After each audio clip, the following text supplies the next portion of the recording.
Hey, this is Samantha once again. Welcome back to the videos of the paid request. This time from Jonathan. Thank you so much for that. And for those if you're interested in requesting any type of videos, topics, commentaries, reviews, re-reviews, what have you, feel free to send it either directly to my PayPal or join my Patreon. Both links are down below in the info box. And this is for Eagle Eye, the 2008 film directed by DJ Caruso, who had done Disturbia before this. He reteams with the star of that, Shia LaBeouf. You also have Michelle Monaghan, who I liked as an actress. You got Bob Thornton. You got Rosario Dawson. You got Michael Chiklis. So you have a pretty good cast in this. And pretty much the story is Shia. He's a guy that's worked at a copy machine place. Kind of just living day to day. You tell his dad's a bit disappointed in his career choices. His dad's played by William Sadler, actually, from Die Hard 2 and Bill and His Bogus Journey. So one day he finds out that his twin brother has died, feels very bad for that. Comes back home and notices, first off, when he's trying to get money out, he now has like over $700,000. And then when he goes into his house, there's all these boxes and there's like guns and binoculars, and he said, what the hell? Then he gets a phone call from a mysterious person, which is Julianne Moore, her voice, from The Lost World, Jurassic Park 2, and Hannibal, among many other films. Tell him to leave. You better get out of there. FBI, whoever's going to grab you in a few minutes. He doesn't know what's going on. He gets caught. He gets questioned by Bob Thornton. You got a ton of boxes. You're in a world of trouble. And while that's happening, Michelle Monaghan has a kid.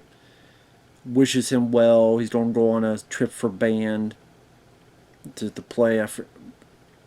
You find out eventually where he's going to play. She gets a phone call from this same voice saying, you do what I say, or I'm going to derail the train that your kid's on, I'm going to do these other things. And so pretty much it's this voice telling Michelle Monaghan and Shia LaBeouf what to do and controlling everything like a chess game. While Bob Thornton and Rosario Dawson, Rosario's with the Air Force, who Shia LaBeouf's twin was with. Bob Thornton's with the FBI, and they're trying to figure out what to do, what's going on, and try to stop him. Now, I've always enjoyed this film. I think this film's underrated. I think this film is rather thrilling. It goes at such a great breakneck pace that I think it's fairly satisfying as a thriller. I think it's a bit ahead of the game when it comes. I mean, there's many films that talk about AI, but now they were much more prominent in AI, reaching everywhere and anywhere. I don't think this film is as ridiculous as people make it out to be. Also, I find funny that one of the problems people have with this film, especially critics, is it's unrealistic. I would ask them, the Mission Impossible films you guys praise, which I like some of them too, would you call them realistic? I mean, hell, the last one dealt with AI. And I have more fun watching Eagle Eye than the last Mission Impossible. And I like Mission Impossible. I like Rogue Nation. I like Fallout. But that last one, Dead Reckoning, whatever. Again, I had a lot more fun rewatching Eagle Eye than Dead Reckoning. And they both deal with AI. And credits were a lot kinder to that film. But was that film realistic about the AI? No. But then people bash this for that, so I don't know. People like to play favorites, I guess. It's all subjective. It's how it is with everything. I do the same as well.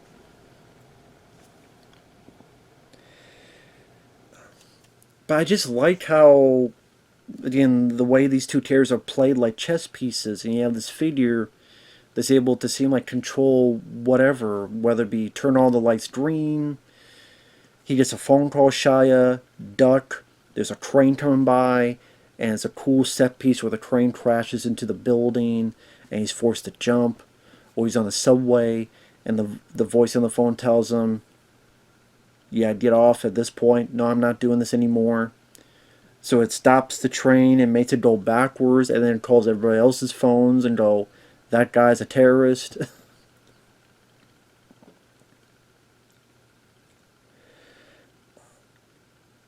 I thought it was a very slick looking production, whether it be the foot chases, there's the car chases. There's a bit where Billy Bob Thornton and others are chasing Shia and Michelle Monaghan once they've met together, and the cops are after them, and because whatever this voice is changing all the lights, some other cars are getting crashed. Now, I get to the point where some people may say, how do you know Michelle Monaghan is a great driver? Like, how do you know that she could have easily crashed the car and then this would have happened and this would have screwed up her plan? That any number of things could go wrong and could screw up a plan. But I mean, that's with anything that you plan far ahead, whether it be, in those Saw films, whether it be Ocean's 11, any movie that you have this plan, there's always that question of what if something happens? What if something goes wrong? What if something isn't done the way it's supposed to? And there are times that does happen, and this thing does improvise. Like I said, when Shia LaBeouf didn't want to talk anymore, and it stops the train, goes back and have everyone warn them, "Hey, this guy's a terrorist." Or there's one bit which I like the shot. I love where it takes place, where Michelle and Shia are in the middle of nowhere, and you have all these power lines. I think it's like just a cool visual to be in the middle of nowhere and just have all these power lines around you. And this guy drives, but then he stops and goes, "I'm not driving you, okay? Just because of this, fine, you want to drive yourself." Graham, thinking, why you drive out there in the middle? You shouldn't have driven out there in the first place then. I'd be like, no, I'm not driving at all. But he does drive, but he's like, no, screw this. I changed my mind. I'm not doing this. Shia gets a phone call. Julianne Moore warns, stop him or he's going to die. Shia tries to stop him. But then, I guess it overloads the power lines and makes them fall and skitter, and it shots the guy and fries him to death. Of course, by the end, the plan's going into down the toilet territory. So it actually like commandeers an F-16 and it jettisons the pilot. And I think it's an F-16, and like goes after Shia and Billy Bob Thornton, who at this point is realizing there's something awry, there's something else going on here.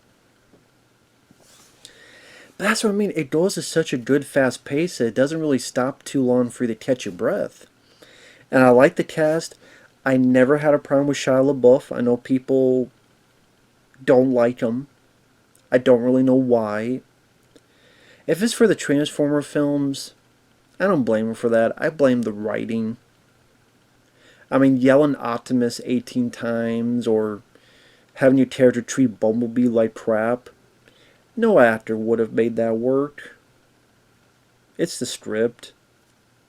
Like, how do you make a cool looking car like that can talk and and do all this stuff, and you treat him like crap and you yell at him? What kind of ass hat would do that? The writing would do that. But again, Disturbia, even this film he did, family film called Holes. He had a bit role in Constantine and I, Robot.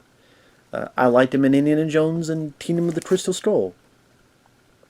I know he kind of lost his mind there for a bit. Seems like he's calmed down nowadays. But he's kind of out of the limelight. Maybe that's a good decision. But yeah, I always liked him. I thought he does a really solid job here. Michelle Monaghan, very likable. I thought the two of them worked well together. Billy Bob Thornton, always always a great asset to have in this kind of movie. Has a little bit of a smarmy charm to him. Has a teeny bit of that Tom Lee Jones fugitive kind of thing with him, Rosario Dawson, always liked her as an actress, always likable, always seems like a cool girl. Liked her in Clerks 2. Was it the Grindhouse film, Death Proof? Always liked when she shows up. Very competent actress. Beautiful looking lady, but just has a lot of charm to her. Even someone that she works with later on, who shows her I'll get to that in a minute, shows her this certain facility and the inner workings of it, that he's like a major. It's Anthony Mackie. I'm like, that guy seems familiar. Oh, that's the Falcon. When I just now Captain America and that TV show, whatever. But I don't know, it's cool to see Anthony Mackie. I do like him as an actor. He was good in The Hurt Locker. It's a smaller role here, but I thought he did a nice job here. Michael Chiklis, who's Ben Grimm in the 2005 Fantastic Four film. He was on the TV show The Shield. He plays one of the higher-up bureaucrats who gets protected in a way. Like I said, so you have a really good cast in this. And did you tell that War Games was an influence on this? I mean, I remember there was actually a featurette where the director actually talked with John Badham, who directed War Games. And the director mentions how War Games was one of the influences he had in making this film. Because, spoiler alert, you find out that the Julianne Moore's voice is this, well, I already spoiled it, but this AI computer named Aria. Which I like the design, I like the way it looks, where it's all these golden spheres litter across this room, and then you have like this bigger, almost Hell 9000 looking thing, sphere that could kind of float. All that done for practical, all done for real, in camera. And I just like the way it looks, and I think when I first saw this film, I did not know that would be the case. So when I first saw this film, I'm like, what is going on? And I'm like, oh, okay, cool. I like this has like a sci-fi AI elements. Some people probably thought, oh my god. Oh brother, how ridiculous, how stupid. But I'm like, so it's okay, we could buy in War Games. We could buy it in, a lot of people bought in the new Mission Impossible film. But if this film does it, it's too ridiculous or too silly or too unrealistic. Like I say, I can understand it to a point where there's a lot of things that could have gone wrong. For example, when they first meet Michelle and Shia, they get shot at. What if those bullets hit Shia LaBeouf? You find out later, this computer really needs Shia LaBeouf because his twin brother with the Air Force worked on this program and needs his biometrics. But then it seems like a program that would have had contingency plans. And because they could do all this stuff, it's like, well, okay, I'll choose this person, I'll choose this person, I'll do this, you gotta do this. And it seemed like it would always try to have a backup plan. Maybe I'm making excuses for it, but with this kind of film, with this kind of program, computer program, I don't think that's not within the realm of possibilities. And like I said, the action scenes I thought were exciting and exhilarating. Like I said, the car chase, you have some nice car crashes. They go into this wrecking yard, and the thing can like pick up cars and drag them to where it needs to go. I thought that was kind of a cool, neat take on a car chase.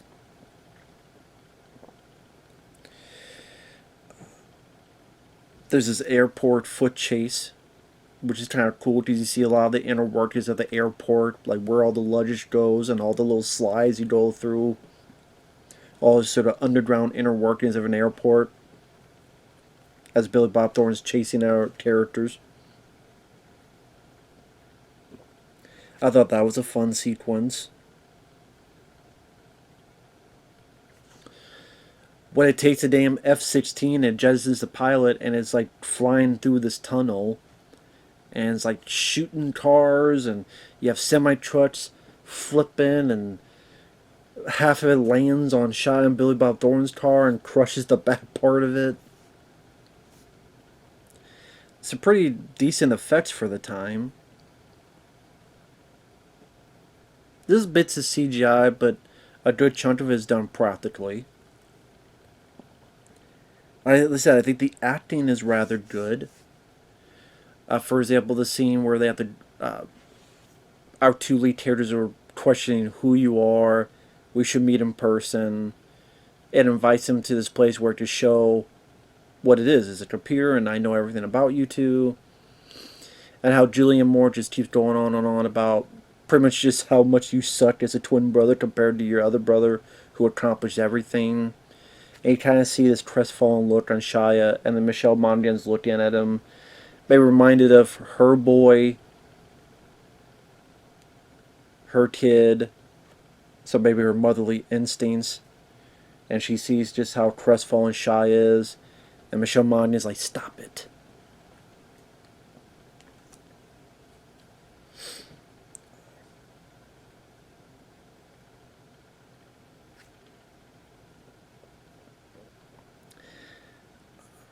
The race against time, because what Arya wants to do is pretty much have a change of command and replace the State of the Union because of something that happened at the beginning of the film where there was a mistake that happened. Now some U.S. civilians are dying, and so Arya takes the We the People Declaration of Independence very seriously and says sometimes even we, if we need to pretty much overthrow the government.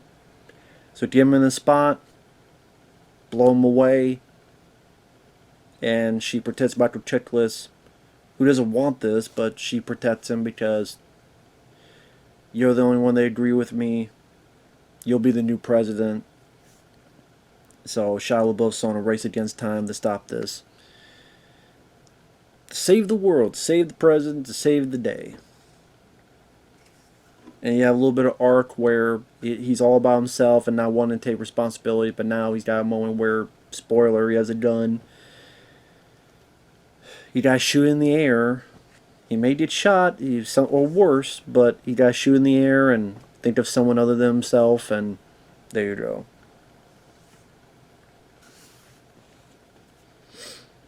Rosario Dawson even gets some badass moments because her and Anthony Mackie are dealing with the actual Arya, and Anthony Mackie gets hurt, and Rosario takes something and smashes the hell out of it. Breaks its face right into its eye. I know I'm going over the place. Like I said, the reason I like the film is I think the cast did a good job. They're all likable people or competent in doing their jobs in this movie. I thought the movie had a good, fast pace that I didn't feel any slowdown to.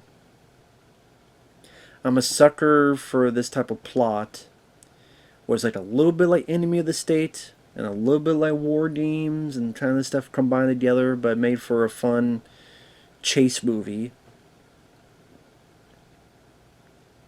I like the sci-fi element to it, which won't be sci-fi fairly soon. Maybe by the time I get done this review, it will be 100% reality. Like I said, it's not as ridiculous as people make it sound because of the way things are nowadays. Like they have these devices that know where you are, and they have your device is your home. Hey, turn the lights blue, turn the lights green, or put this on, or answer this question. And if it can do that, then who knows where that's going in the future. And all this AI thing they're going. So, and again, if you think this film is unrealistic and is bad for that reason, then why are you not picking on some of these other films, like the new Mission Impossible film, among other stuff? I think the action scenes, you have some good set pieces. Like some car chases, some foot chases. I see some really good looking slit shots. I mentioned the stuff with all the power lines in the background, and our two leads are in the middle, kind of walking. The set piece in the tunnel with the F-16, I thought that was a pretty solid sequence. I guess years and years before this, there was talks of Steven Spielberg directing this, but then it didn't work out, and he came on as an executive producer, and then DJ Caruso directed this. I think it made a bit of money. Like, it wasn't a humongous hit, but I did think it made a bit of money. So I think it was deemed a success. But you don't really hear anyone talk about this film, sadly. And I'm trying to think if I saw this in the theater. I don't think I did. Just 2008. I know I saw Rambo 4 in the theater. I think I had seen Indiana Jones 4 in the theater. Again, I don't remember if I had seen this in the theater. Can't remember. I do remember like seeing the trailer and going, "Oh, I'm intrigued. See what this is about." But yeah, I had a good fun time with this. It was nice to watch this again. Like, I do think it's underrated. I think I posted this on Facebook. It seemed quite a few of you guys agreed as well. A hell lot better than a lot of movies today. So, and I left some things out. I don't want to spoil every single little bit, but yeah, very underrated film in my opinion. So with that said, thanks for watching. Take care, everyone, and we'll see you guys later. Bye bye.